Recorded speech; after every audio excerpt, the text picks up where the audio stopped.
Good afternoon, and thank you for joining us for an NP webinar covering recruiting in 2023, trends and innovative solutions for success. I'm Katie Crater, Marketing Specialist here at NP. For those of you joining us on a webinar for the first time, NP is a full-service human capital management company. We offer a complete suite of products and services to support organizations through the entire employee lifecycle, including recruiting, HR, payroll, benefits administration, time and attendance, and compliance assistance. We support our clients with cutting-edge technical solutions, as well as proactive, reliable service and a deep HR and payroll expertise. At NP, we are wired for HR and help our clients succeed by aligning their people strategy with their business goals. I'm excited to introduce your presenters for today's program, Erica Sutton and Jason Armata. Jason is the Sales Director for Recruiting Services at NP.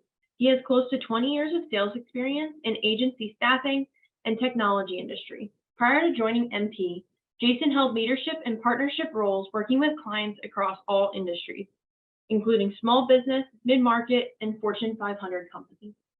Erica is the Director of Recruiting Services at NP. She has been in the talent acquisition field for over 10 years, holding various positions in agency staffing and corporate talent acquisition. Prior to joining NP, Erica was the Senior Director for the talent acquisition team of a noted global company. She holds a bachelor's degree from the University of Southern Indiana. And just a few housekeeping issues before we get started here today. If you would like to submit a question during the program, please use the Q&A feature at the bottom of the screen. We will be sending out a recording of the webinar later today, along with the presentation slides. And a quick legal disclaimer, this training is intended for educational and informational purposes. While we hope you learn a lot today, we are not attorneys and the information should not be construed as legal advice. So with all of that, I'm going to hand the mic off to Erica. Thank you, Katie, and good afternoon, everyone. We appreciate you joining us. In today's webinar, we'll be discussing some key talent acquisition tactics to help you define your strategy in 2023 and beyond. We'll start with some tips to optimize your job posting, the goals, what to include, and what draws the most attention with job seekers. We'll then move into some current trends stemming off of the pandemic's drive to remote, in-office, and hybrid models of working. And finally, we'll wrap up today's session with discussing top recruiting tools available in technology, with data, and around relationship building in your full talent acquisition strategy. While posting a job is just one of the many ways to identify talent for an open position, it's still the most common way to find a candidate. A job posting and job description should be two separate things. Your internal job description typically lists all of the duties of the job. A job posting really has three main objectives. One, to quickly engage the job seeker. Two, to define what is required to do the job. And three, sell your company. A quick Google search of poorly written job descriptions will net out some very humorous and concerning reads for you. To ensure you don't end up in one of those searches, it's important to follow internal HR policies when writing an effective job posting.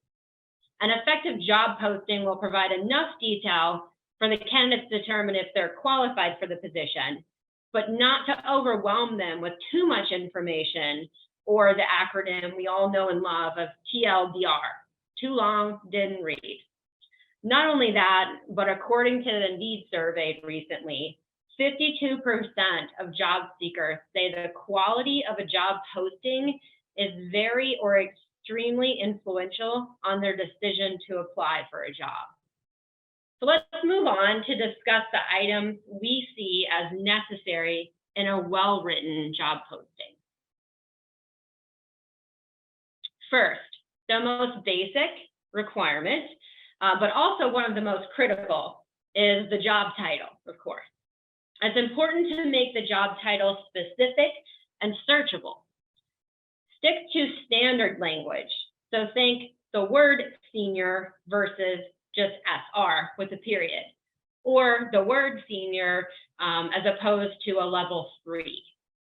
An external job title needs to be one that potential applicants can find and understand. Data shows that job seekers are searching for job titles on search engines. If your job title is not titled correctly, how are they going to find it? So think to yourself, what would I type in to find this job? So example for myself and my organization, a poorly written title may be Talent Delivery Specialist. To you, what does that mean? It could mean many different things. It could mean a recruiter, it could mean a sourcer, it could mean a recruiting coordinator, as opposed to titling that job recruiter, which is the intended title for that position. So thinking to yourself, what would I type in to search this job? What would many type in to find a recruiter position? Probably recruiter. Secondly, opening with a strong attention-grabbing summary of the job. Hook your applicant with details about what makes the role within the company unique. This is your first introduction to your company and your employer brand. So don't be afraid to talk culture at the very beginning. So ideally, this would sound similar across all of your postings and positions to help drive your employment brand. So really having that job posting template to utilize from job to job is critical in ensuring your employment brand is consistent throughout. Next, we recommend listing the core responsibilities and duties of the job. Make it clear what the person in the role is expected to do or be responsible for. Highlight the day-to-day activities of the position, which allows candidates to see themselves in the role. Be specific around the goals of the position and how it fits into the company. What defines success for this person in the position? So this, again, allows the candidate to see themselves in the role. Here's where you need to be careful. This is where you can see the too long didn't read aspect come into play. You don't want to lose your job seeker due to too many responsibilities listed. Save that for the internal job description, which you could review during the interview process if desired. Next, include a list of hard and soft skills that you envision a successful new hire would possess. While you may be tempted to list out every requirement you envision for your ideal hire, including too many qualifications and skills could disengage potential candidates. For an example, according to an Indeed survey, 63% of candidates said they chose not to apply for the job because they felt like they didn't know that they fit the specific tools or skills listed in the job description. A further 47% said they didn't apply because they didn't have the specific years experience listed in the job description. That's why it's important to identify the must-have versus the nice-to-have skills and qualifications for the role to encourage a more diverse set of candidates to apply. You've also likely heard the statistics, like I have many times, that say men apply to a job when they meet 60% of the qualifications, but women apply only when they meet 100%. Turns out research has proved that this has to do with not wanting to waste the job poster's time. And while this research is a few years old, widening your talent pool is still a very current topic and will help you in your talent acquisition strategy. Number 5, on any given day on my LinkedIn feed, I can guarantee there's a post that says something along the lines of recruiters include the salary on your job posting. Quality candidates look for opportunities that meet their salary needs. Almost 1 in 4 job seekers say that compensation is the most important part of a job description. Include what's in it for them and perks of working at the company during this area as well. This area, as we'll see on the next slide shared, is the most viewed area of a job posting. But who's surprised? Lastly, number 6, company culture. Here we'd recommend considering to link your LinkedIn or company page. Again, this is for the too long didn't read job seeker. Job seekers are willing to do their own research on the company if they're interested in the position. Linking to a company's webpage allows quick access for the candidates to see more about what the company has to offer for them. So do your job postings include these top 6 items? What about 3 or 4 of them? Let's take a look at where candidates are spending most of their time on a job posting to know where to get the most bang for your buck. So the question asked in this survey from LinkedIn was, what matters most to you on a job posting or description? So the amounts you see on the very right-hand side are percentages. So when reading a job description, candidates really want to know what's in it for them, what work they'll do, how much they'll make, and whether they can realistically get the job done or not, which are the bar lines shown at the bottom of this graph. Where are they spending less of their time? In the company details, in the career growth, the mission statement, culture, etc., which to me, you think they would really be interested in those items. But this is why linking to a company's website or your values on your company's website may save you time and on posting links in your job posting. As part of the job details, another trending topic and job posting area is the work location. This has been a hot area since the pandemic forced a dependence on remote work, and companies have worked since to define their work location stance. So let's review a few current trends here.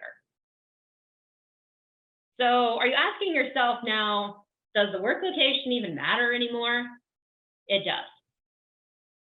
Remote or hybrid jobs receive up to 7 times more applicants than those with required in-office work location. According to a new study by job search site JobList, about half, 49%, of millennials surveyed want to fully work remote, whereas only 27% of Generation Z or Gen Zers feel the same way. They're much more likely than the average to be seeking in-person work opportunities. Oddly, Gen X and baby boomers feel less impassioned about remote options. Only 40% of either group indicated their ideal workplace setting should be remote. This is likely largely due to the stage of life these generations may be in, but it's a trend to continue to follow. In our data, we see that flexibility and working hours is more important to people than flexibility and where people work. People are really looking to shape their jobs around their lives. If you can offer that, if you can have on-site work, you're probably going to keep and attract more people. The key is here to being able to be flexible to a degree and widen that talent pool for your organization. I'm going to take the next few minutes to review some of the pros and cons of a hybrid work model. Here at MP, we operate in this model. Some days our offices are packed with people collaborating on a client implementation or sharing ideas and best practices for hiring. Other days, our teams are working remotely, checking off tasks to accomplish our business goals. The key is learning how to balance this and how to clearly set expectations up front. The shift to remote work in 2020 was abrupt and driven by necessity. But now companies have a chance to be more intentional in their approach to how they work. Best practices when developing an effective hybrid workplace model include getting employee buy-in early. Communication is transparent, early, and often. Clearly communicating the value of the chosen model and enabling managers to answer questions from their team. Investing in the right tools, technology, and equipment. Productivity and communication tools that are mobile enabled and device agnostic. Providing equipment for a safe and healthy work from home office, such as large monitors, supportive desk chairs, and standing desks. Focusing on employee experience and maintaining a positive and engaged culture. So getting employees feedback through listening tools and demonstrating action. Holding consistent team check-ins and career progress meetings, so utilizing that technology for video conferencing. Offering continuous education opportunities for employees and managers alike. So communicate available learning and development opportunities across the organization, offer great learning content in a variety of modes to meet diverse needs. And then tracking goals and performance metrics. Improve employee performance with performance management, ongoing dialogue, and continuous development. On the screen, you've likely been reading, as I've been talking, all the pros and cons around the happy medium hybrid work. So of course, on the pro side, you've got potential increased productivity, happy, engaged employees, definitely a wider talent pool to choose from. On the con side, it's harder to communicate and collaborate with remote employees at times. There are increased security risks that need to be taken into account. And then your managers have to effectively know how to manage a remote workforce, which is why all those tips and tricks were shared. So before I move forward and kick off the presentation to my teammate, Jason, I'd like to take a moment to do a quick survey of everyone we've got on the line now. So I'm going to launch a quick poll here that you should be able to see on your screen now. The question is, so applying the learnings from today's webinar, how many headcount are you looking to hire in 2023 within your organization? So choices are 0, we are not looking to hire this year, 1 to 10, 11 to 25, or 25 plus. So if you could select one of those answers there, and I will then be able to see the results.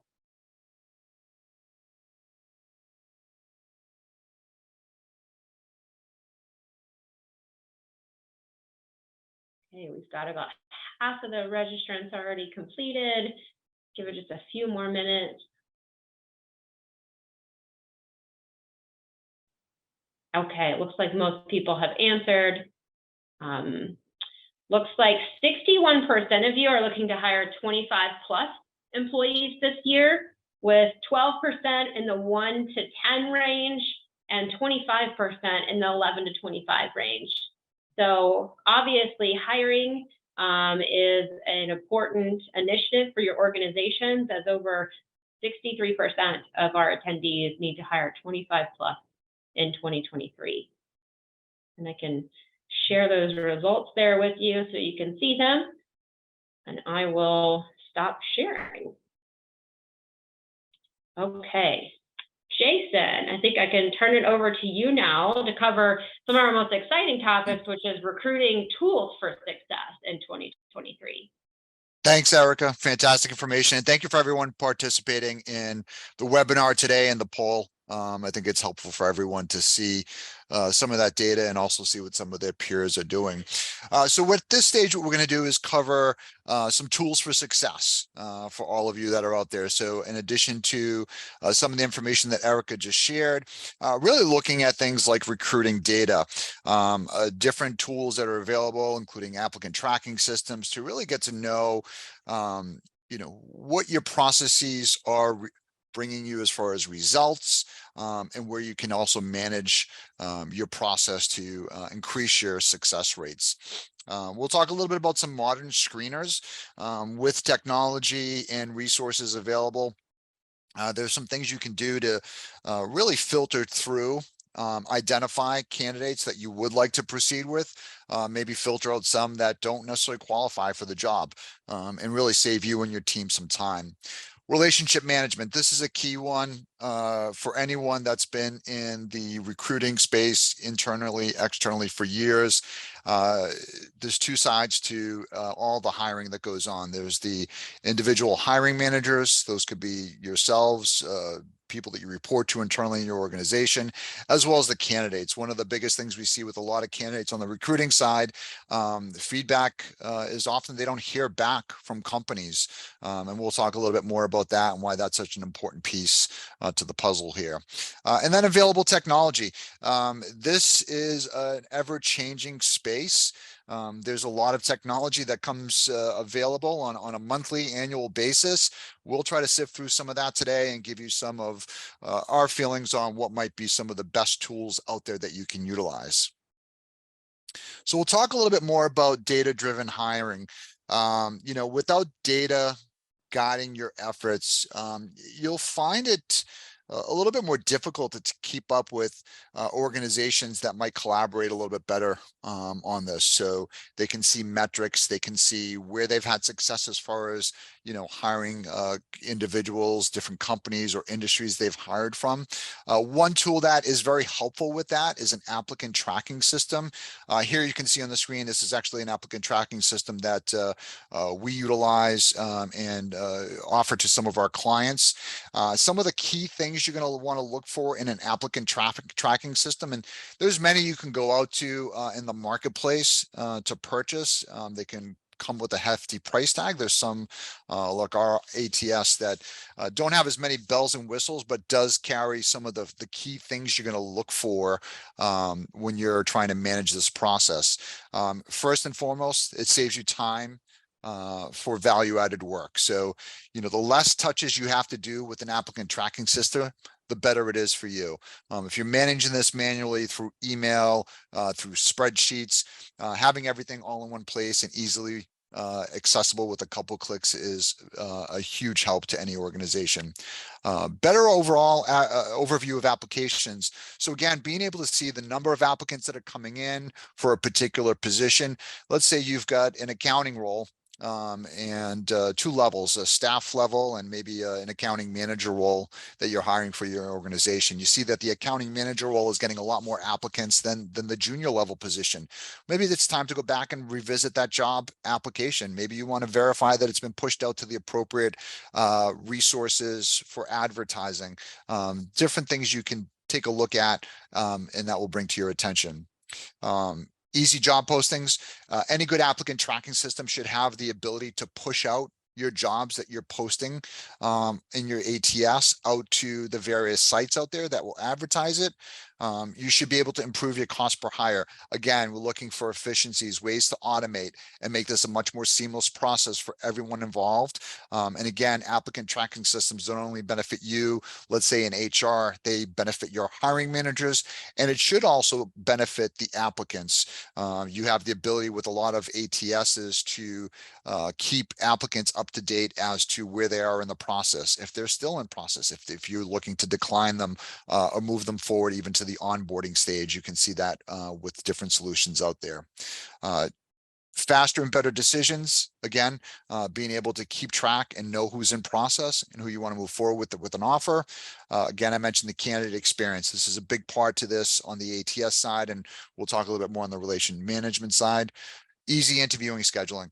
I know when I've done interviewing for my organization or previous positions, I've been in a situation where either it's a click and set up and everyone's coordinated for an interview, or I'm sending out 5 or 6 emails asking for everyone's availability, the candidate, the hiring manager, myself, and with an applicant tracking system, you can take those steps out. And then auto generation of accurate reporting. As your company grows, or even if you're just looking again to automate and streamline processes, you're going to have senior level management that might come to you and say, okay, what success have we had with a particular position? Last time we hired for this position, a lot of times organizations will hire for a role and then maybe they don't have to do it again in 2 years from now. Maybe you'll want to go back and see those trends and see if there's something that you can repeat for having success on this upcoming hire.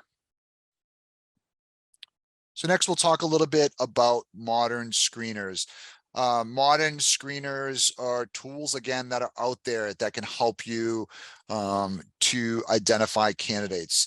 Video platforms, candidate assessments, a lot of the websites that you post jobs to, Indeed, for example, can give you resources to actually ask questions of those applicants.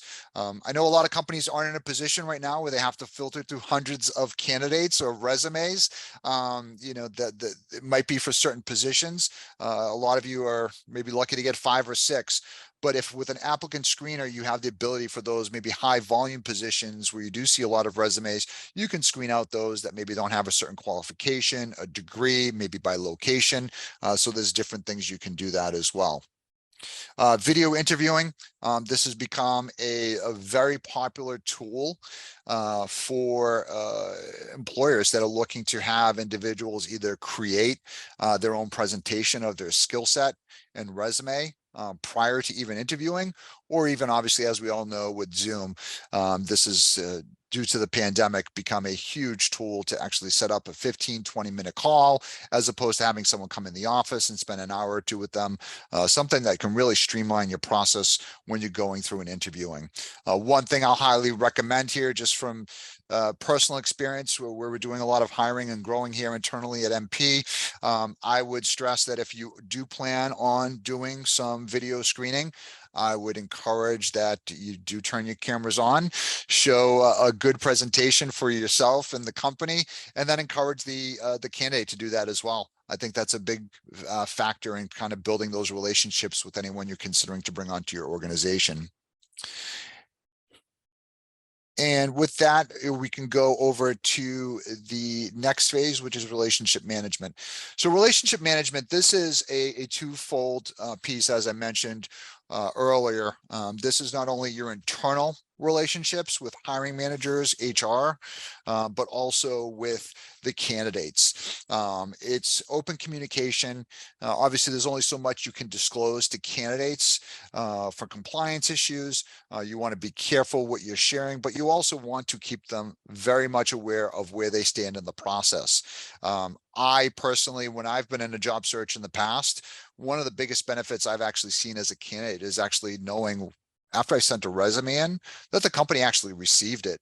Again, tying back to an applicant tracking software, some of the applicant tracking software that's out there will have you set up a template. So when someone does apply to one of your jobs or through one of the websites, they'll actually receive an auto-generated email, just letting them know that you've received their resume and that it's in process. I actually used to tag a lot of the applications that I had sent out in the past to see what would actually come back.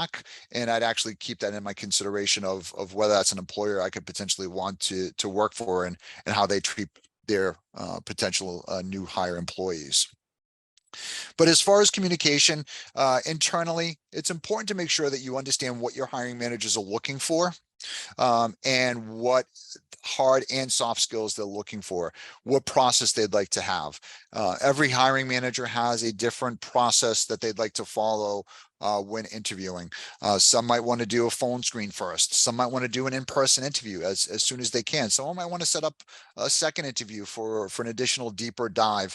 Understanding that each potential hiring manager in your organization has a different process is important to understand.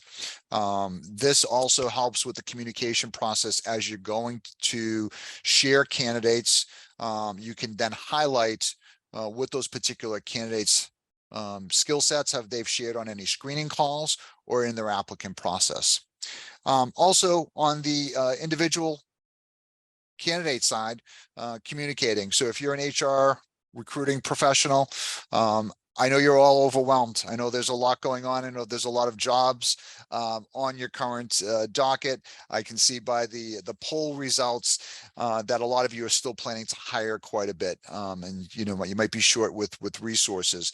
But taking the time to proactively reach out to a candidate before they reach out to you to check in and see what the status of a hiring manager's decision is going to give you a lot of value when that candidate's looking at you in comparison to other companies, because it is still very much an employee-driven market, a candidate-driven market, where the majority, aside of what you're reading in the news, the majority of candidates are still out there actively seeking positions, do have multiple opportunities and multiple offers that they can decide through. And again, this all can help be benefited along with using technology like an applicant tracking system. So regarding technology that's out there, a lot of this is going to be familiar to many of you, but if you look at all the different tools that are provided, if you can combine everything as part of your candidate search function, you're going to tend to see higher results.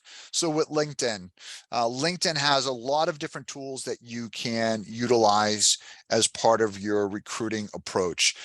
You could post a job on there. directly with LinkedIn. You can share a link to your actual website or your applicant tracking system, or your applicant tracking system can push out a link to a job to your LinkedIn profile. You can have different people within your organization reshare job descriptions to their network. That's a big one that I've seen not only here at MP, but other organizations, is really asking and encouraging your team members to share those jobs, because sometimes you don't always know who's looking at your feed, but someone else's feed that might have some interest in the job. There's tools you can purchase, although it is expensive. You can purchase something like a LinkedIn Recruiter, the Indeed professional search function. There's different ways you can allocate costs, if you have those budgets, to push out and attract more attention. Personal network. A lot of you go to networking events.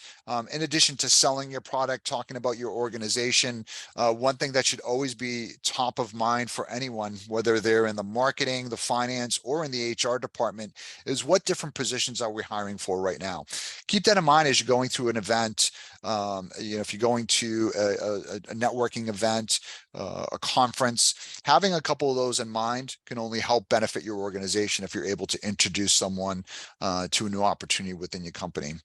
Professional organizations. One thing, having worked quite a bit over the years, staffing, accounting, and finance professionals, that's been a great resource, is the AICPA. Not only attending their events, but they also, up until recent years, I believe still, they have job posting functionality. So a lot of those professional organizations that you may belong to, you might want to tap into them for offering some candidate exposure for your organization. Colleges or universities, you could look at your own alma mater, or really just colleges in your area that you've seen success with. Again, maybe from that data you pull from your applicant tracking system, you can see where you've had some success with local colleges or universities where employees are currently have come from that are in your company, and you can advertise directly with some of those colleges or universities. Job posting websites, again, there's so many out there, we couldn't list all of them on one page, but you should find those that, again, can be pushed out through your website, through your applicant tracking system, or some that you can go to post directly to. Although there are some that are free, the majority of them do come with a cost, either on a per job posting, or it's some type of annual subscription. And then social media.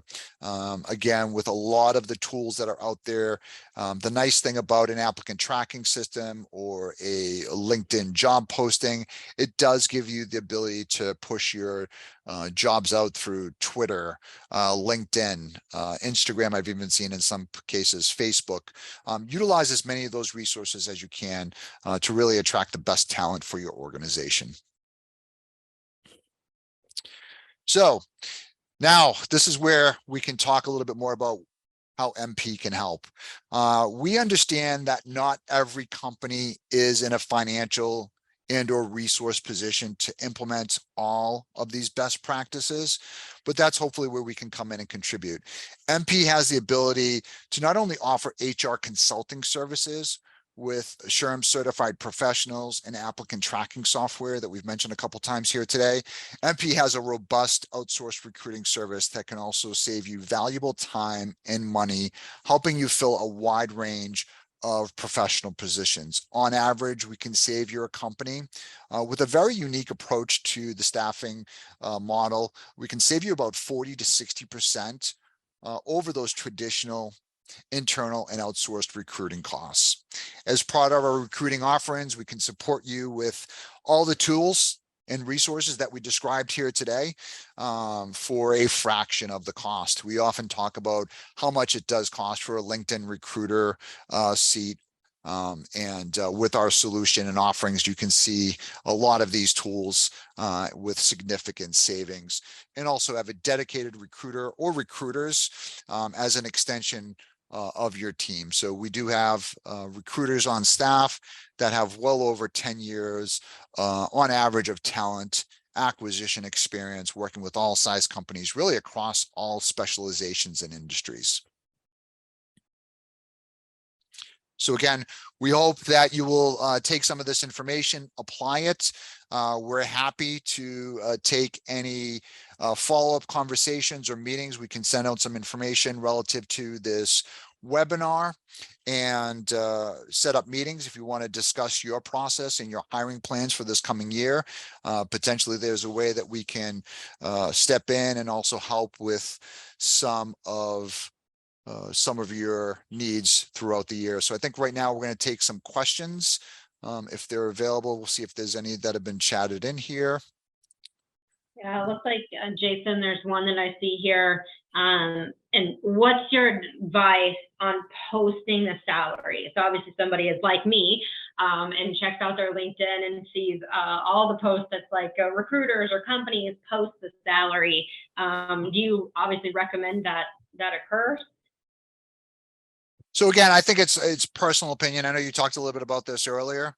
I think you do have the option of posting the salary to make sure that you're attracting talent that at least fits, you know, the need that you have, and you don't necessarily want to waste your internal team's time or candidates' time. So there are some benefits.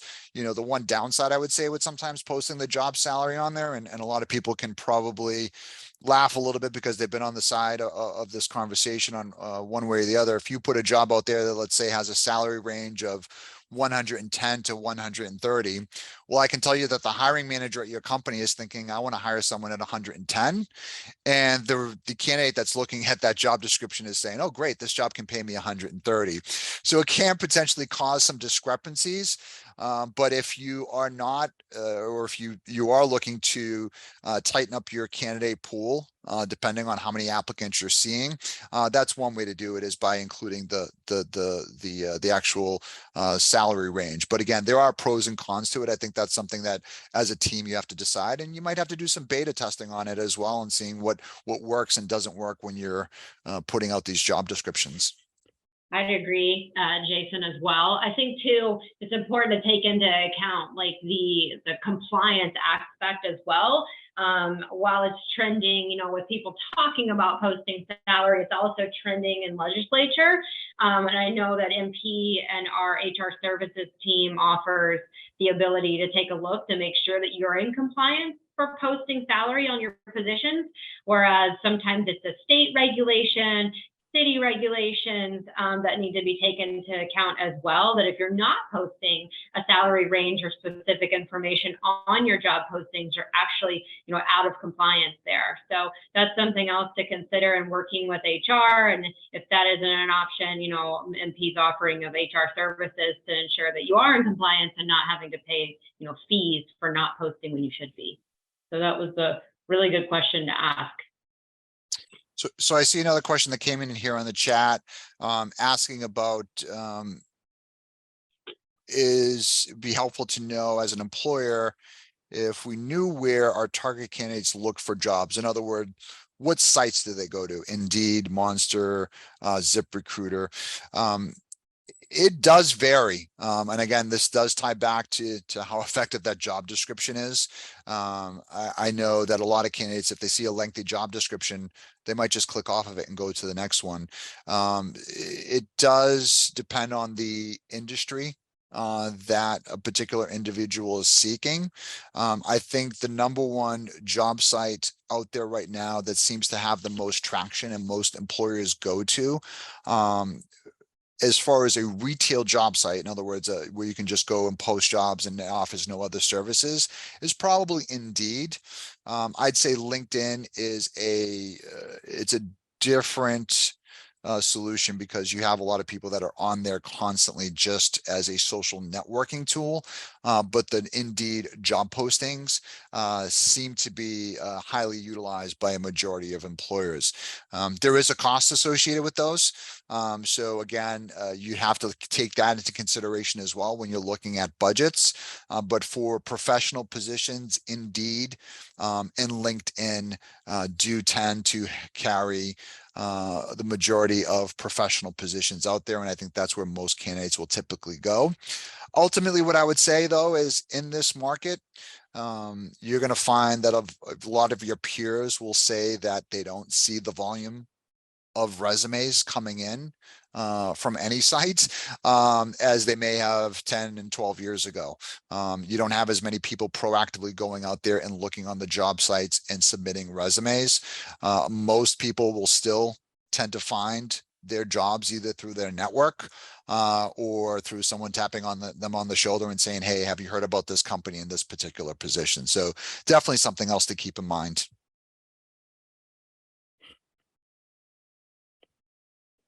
Erica, any other questions that see here? Another one. Oh, okay, this is actually so I have a limited budget. What are the most cost-effective solutions for me with recruiting tools? Again, limited budget is relative. So if you're talking about a couple $100s, I think that's when you're going to really have to rely heavily on your network and a lot of the free solutions out there. If you've got the ability to go out and purchase an applicant tracking system, pay for recruiters. There's a lot of different things you can see out there that will offer that. You, on average, for a recruiter, a direct hire recruiter, traditional agency, you can pay anywhere from 25 to 30% per placement based on that person's salary that they hire.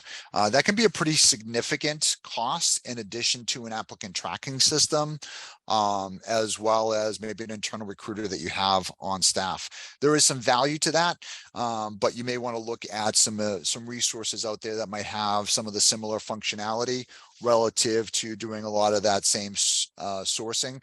Again, our outsourced recruiting model does offer a lot of those same functionalities with significantly less costs.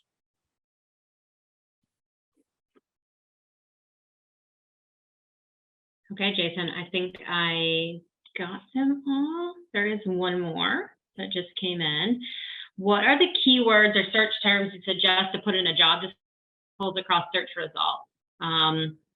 Is it useful to use keywords or related terms at the bottom of the posting?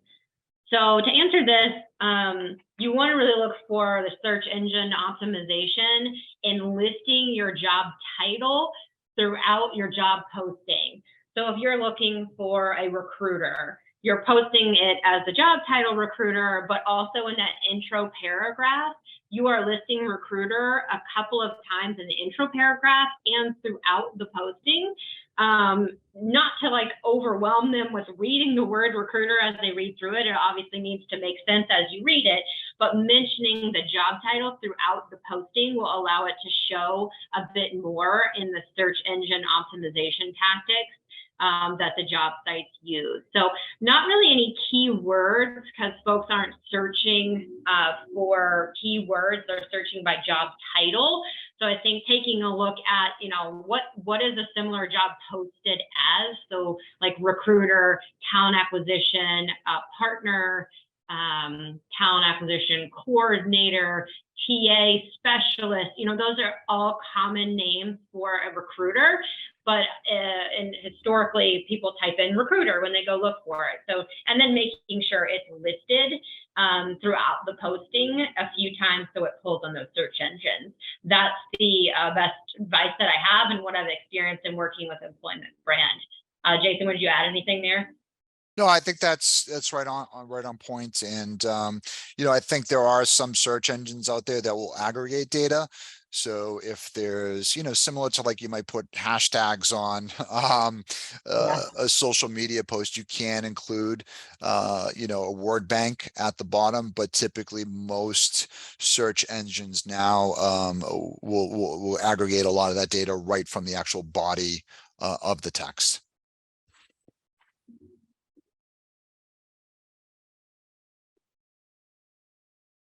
So we got time for 1 or 2 more questions if anyone has them. Otherwise, we can start to wind things down here.